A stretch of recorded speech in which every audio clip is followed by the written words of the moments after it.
Hey guys, it's me, Ronaldo Gomez, back with another initial reaction and review video. And I just finished watching Enola Holmes 3, the third film in the Enola Holmes franchise, once again starring Millie Bobby Brown, Henry Cavill, Helena Bonham Carter. And I am actually a really huge fan of the first two films, like a lot. I think they're hilarious, great mysteries, heartfelt, you know, just really great mystery films. And I was really looking forward to this third one.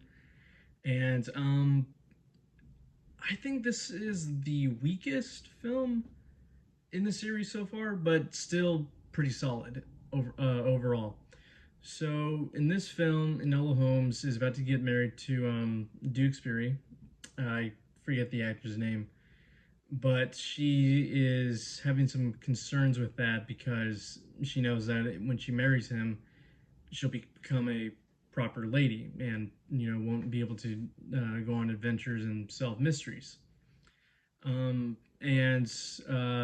Sherlock Holmes, Henry Cavill, has gone missing, and it is up to her to try and find him.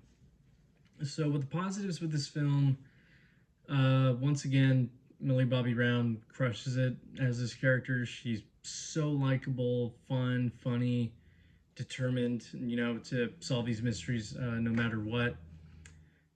Dewsbury is back. Sadly, he wasn't given much to do. This was definitely where he was much more sidelined, and the Holmes clearly was, just the main star of the film. This is mostly just her on this adventure, paired with a couple new characters that I'll talk about in a bit. Um, so some other positives.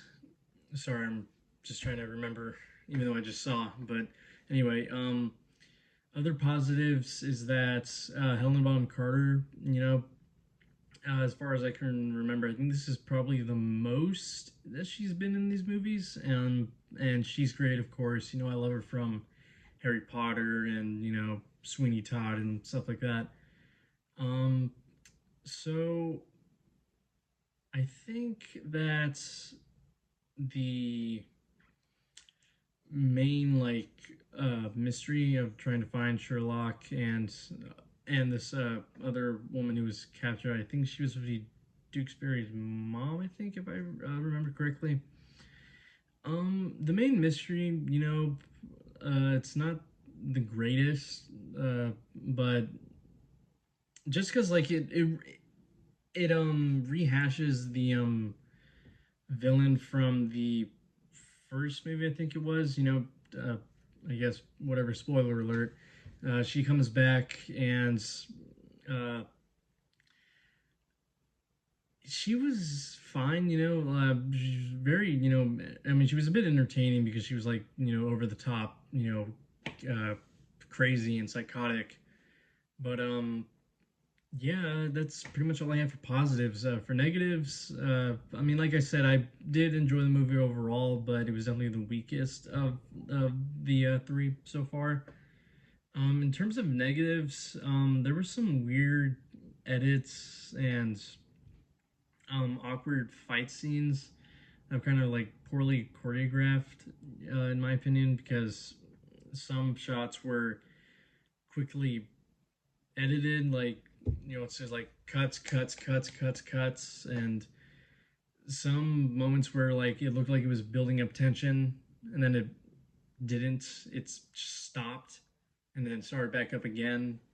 Especially towards the end, there was this bit of music that was gonna like, or it felt like it was gonna be, very, you know, like what's the word I'm looking for?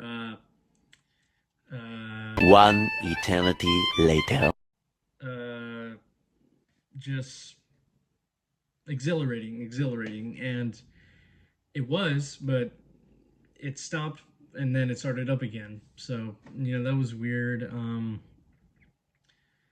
Uh, yeah. So that's about it. If I was going to rate the film, I would probably give it a 2.5 out of 5, whereas the first two I would both give 4.5 out of 5s. Um, so yeah, that was my initial reaction and review for Enola Holmes 3. If you enjoyed my initial reaction and review, make sure to leave a like, comment, share, and subscribe, and I'll see y'all in the next one. Peace.